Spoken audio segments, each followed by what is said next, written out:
اللهم صل على سيدنا محمد يا رب صل وسلم دائما ابدا على حبيبي. شوہر اگر کہہ رہے کہ فیس بک پہ آئی ڈی میری مرضی کے بغیر بنانے کی آپ کو اجازت نہیں ہے اور میں آئی ڈی چیک کروں گا، تو بالکل اس کا 100% حق ہے. اس میں یہ کہنا کہ مجھ پہ شک کیوں کر رہے ہو. ایک صاحب کچھ دن پہلے میرا موبائل لے کے یوں یوں یوں گھما رہے میرے، میں بیٹھا ہوا ہوں، میں نے کہا بھائی ویڈیو نہ بناؤ، کیونکہ انسان کسی بھی محفل میں بیٹھا ہے، بے تکلف ہو کے بیٹھا ہے، ہر جگہ ویڈیو بنے گی، یہ تو غلط ہے نا. کہہ رہے نہیں میں ویڈیو نہیں بنا رہا. تو میں نے کہا پھر کیمرہ یوں یوں کیوں گھما رہے ہو. کہہ رہے نہیں میں پکچر لے رہا ہوں.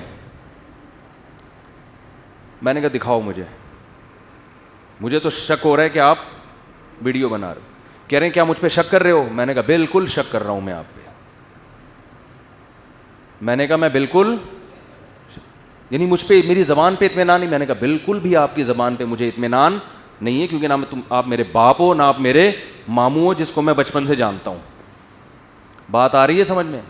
تو یہ جو اس قسم کے ڈائلاگ ہوتے ہیں نا، ان سے کبھی بھی بالکل بھی متاثر ہونے کی چندہ ضرورت نہیں ہے. سامنے والے کا یہ فرض ہے کہ وہ شک کا موقع نہ دے آپ کو. ایک آدمی آپ کے لاکر کے گرد گھوم رہا ہے نا، جیب میں یوں یوں کر کے جھانک رہا ہے، آپ کو تو خطرہ ہوگا کہ یہ جیب کترا ہے. اب آپ اپنی جیب کو کی زپ بند کر رہے ہو اور اس کو بول رہے ادھر جا کے بیٹھ کر شک کر رہے ہو مشکل.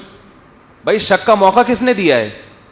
یہ ڈائلاگ ہوتے ہیں جن سے کبھی بھی متاثر ہونے کی ضرورت نہیں ہے. آپ کسی سے پلاٹ کا سودا کر رہے ہو، قرآن نے کہا کہ ریٹرن جتنے بھی خرید و فروخت کے بڑے معاملات ہوتے ہیں لکھ کے ہونے چاہیے. زبان سے نہیں چلیں گے، یہ لکھ کے ہونے چاہیے، ریٹرن میں ہونے چاہیے.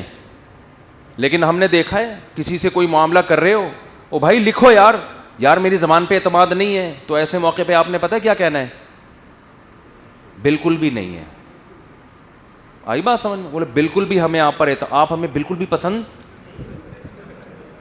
نہیں. میں نہیں کہہ رہا بیویوں پہ خام خواہ میں شک کرنا شروع کر دیں گھٹیا لوگوں کی طرح جا کے نا، جیسے بعض سسرال والے دامادوں کے فریج جا کے جھانک رہے ہوتے ہیں کیا کیا رکھا ہوا ہے اندر. تو یہ بڑا گھٹیا پن ہے. خام خواہ میں بیگم کے موبائل بلا وجہ چیک کرنا، اس کے کمپیوٹر میں گھسنا، یہ گھٹیا پن ہے. لیکن اگر واقعتاً کوئی قرائن سے پتہ چل رہا ہے، کوئی شک ہو رہا ہے کہ یار یہ کوئی گڑبڑ چل رہی ہے کوئی بہت، تو پھر مرد کی ذمہ داری ہے کہ وہ چیک کرے. گھر اسی طرح ٹوٹتے ہیں. اسی طرح میاں کے موبائل میں بھی گھسنا جائز نہیں ہے عورت کے لیے. کسی کی پرائیویسی میں دخل اندازی شریعت میں پسندیدہ کام نہیں ہے. لیکن میاں صاحب آتے ہیں اور گھنٹوں ایسے بات کر رہے ہیں اور کہہ رہے ہیں میں اپنی والدہ سے بات کر رہا ہوں، امی سے. اتنا اچھا میاں یار اپنی ماں سے گھنٹوں ہنس کے بات کر رہا ہے. عورت کو شک ہوتا ہے. پھر اگر وہ کہتی ہے مجھے موبائل دکھاؤ، پھر آپ یہ نہیں کہہ سکتے کہ میں اتنا نیک آدمی مجھ پہ شک. تو بیگم کو چاہیے کہہ دے آپ نیک اپنے ابا کے لیے ہوں گے، آپ نے شک کا موقع مجھے دیا ہے. اور خاص طور پر مفتی طارق مسعود کے بیان بھی سنتے ہو اور اس کے بعد شادیوں کی باتیں بھی کرتے ہو اور پھر موبائل بھی یوں کر کے چھپاتے ہو. حقیقت بعض عورتوں کی شکایت ہوتی ہے کہ وہ فون کہتی ہیں ہمارے میاں فون دیکھ رہے ہوتے ہیں. ایسے جیسی میں آتی ہوں نا یوں کر لیتے ہیں ایسے کر کے نا، ایسے جیسے پتہ ہی نہیں کیا یوں کر کے نا، ایسے جیسے کچھ تھا ہی نہیں. جب ایسا کام ہوگا تو عورت کو حق ہے نا کہ دیکھے بھائی بولتے کیوں نہیں بھائی، حق ہے نا اس کو کہ بھائی یہ کیا کر رہا ہے، بھائی یہ کیا ہے.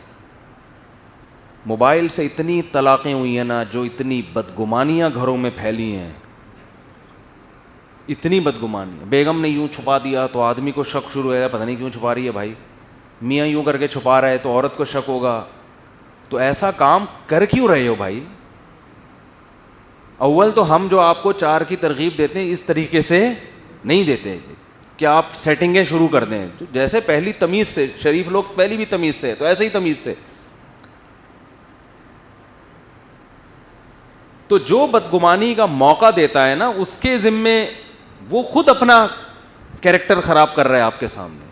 خام خواہ میں کسی کو کسی کی تفتیش کی اجازت نہیں ہے, جیبوں میں گھسنے کی, گھروں میں گھسنے کی, موبائلوں میں گھسنے کی, یہ تو بالکل اجازت نہیں ہے. لیکن جس کا آپ کے ساتھ معاملہ ہے اس کو آپ نے جب خود شک کا موقع دیا ہے تو پھر وہ سوال پوچھنے کا حق رکھتا بھی ہے, رکھتی بھی ہے. پھر یہ کہنا کہ جی ایسے بہت گھر تباہ ہوئے ہیں, شوہر شروع میں پکڑا جاتا, یہاں تک نوبت نہ پہنچتی, لیکن شروع میں اس نے ڈائلاگ مارے کہ مجھ پہ شک کر رہی ہو, بیگم ڈر گئی, ہائے بیچارہ اتنا نیک آدمی, اس پہ تو شک بنتا ہی نہیں ہے. اس طرح میاں نے پکڑا تو کچھ نہیں بھائی, ہم نبی صلی اللہ علیہ وسلم ایک خاتون کے ساتھ تنہائی میں کھڑے ہوئے تھے, وہ آپ کی زوجہ تھیں. ایک صحابی گزرے, انہوں نے دور سے دیکھا, آپ نے ان صحابی کو بلایا, فرمایا یہ میری زوجہ ہیں. انہوں نے عرض کیا یا رسول اللہ آپ پہ کون شک کر سکتا ہے؟ تو دیکھو نبی صلی اللہ علیہ وسلم نے خود بدگمانی کے موقع سے بچایا ان کو, خود بچایا ان کو بدگمانی کے موقع سے.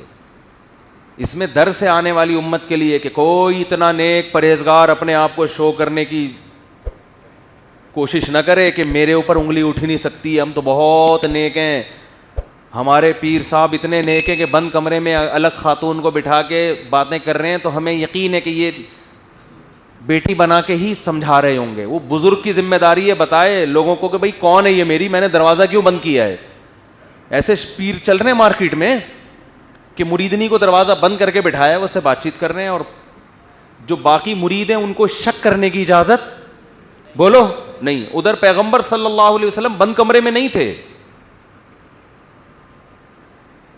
کھلی جگہ پہ تھے لیکن تنہائی میں, تو آپ نے بدگمانی دور کی.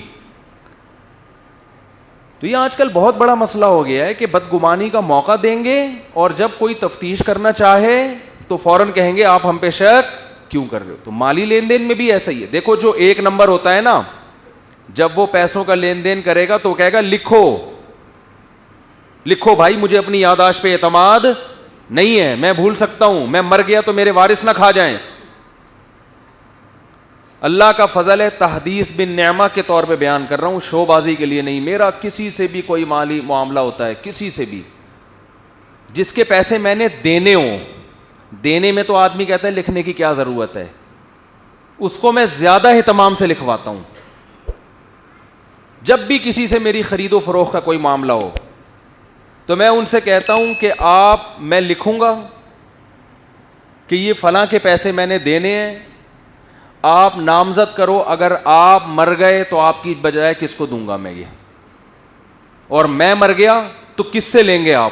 یہ ہر چیز میرے دوستوں کو پتا ہے, روزانہ یہ اپڈیٹ ہوتا ہے. یہ گوگل ڈرائیو پہ نا, گوگل ڈرائیو پہ اس لیے کہ اس میں اپڈیٹ کرنا, اب یہ تھوڑی روزانہ بیٹھ کے وصیتیں لکھ رہا ہے بیٹھ کے, تو گھنٹہ. مفتی طارق مسعود صاحب کے بیانات سننے کے لیے youtube.com/مفتی طارق مسعود کو سبسکرائب کریں, اور اگر آپ لائیو ویڈیو کو کبھی بھی مس نہیں کرنا چاہتے ہیں تو سبسکرائب کرنے کے بعد بیل آئیکن پہ کلک کرنا مت بھولیں. جزاک اللہ.